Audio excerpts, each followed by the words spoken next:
छोटे से गांव के एक पुरसुकून सहन में सूरज की आखिरी किरणें फैल रही थी। आरिश अपनी दादी के पास बैठा पुरानी कहानियां सुन रहा था। दादी ने एक पुराना नक्शा निकाला जिस पर एक पहाड़ी की तस्वीर बनी थी। ये है गीसा पहाड़ी, जहाँ एक ऐसा राज छुपा है जो सिर्फ सच दिल रखने वाला ही खोल सकता है। अगली सुबह आरिश ने अपना थैला उठाया, नक्शा संभाला और अकेले सफर पर रवाना हो गया। वो बल खाती हुई राहों पर दरख्तों के साए तले पहाड़ी की जानिब बढ़ता गया। दिल में तजस्सुस, कदमों में अज़म और गुरूबे आफ्ताब के वक्त इसने गीसा पहाड़ी को पहली बार देखा। दरख्तों से ढकी सब चमकती काई में लिपटी हुई एक पुरस्रार चमक लिए चांदनी में नहाई हुई ये पहाड़ी कुछ बोलती नहीं थी, मगर बहुत कुछ कहती थी। दरख्त की एक ऊंची शाख पर एक उल्लू बैठा था, मगर ये आम उल्लू ना था। इसकी आंखें सुनहरी थीं और वो बोलने लगा, ऐ सच के मुतलाशी, तुम अगर सच्चाई के रास्ते पर हो तो मैं तुम्हारी रहनुमाई करूँगा। पहाड़ के अंदर जाने वाला रास्ता एक बड़े पथरीले दरवाजे पर ख़त्म हो गया।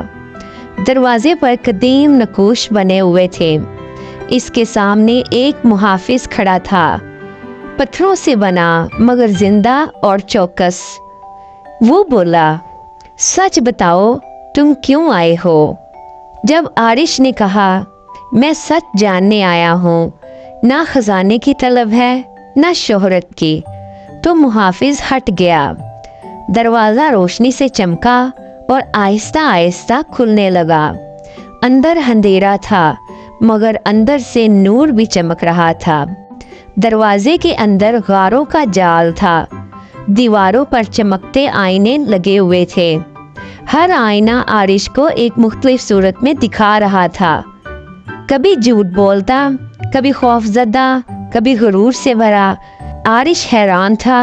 एक साया नमूदार हुआ जो धुएं जैसा था। इसने कहा, सच को भूल जाओ, झूठ से ताकत हासिल करो। मगर आरिश डट गया।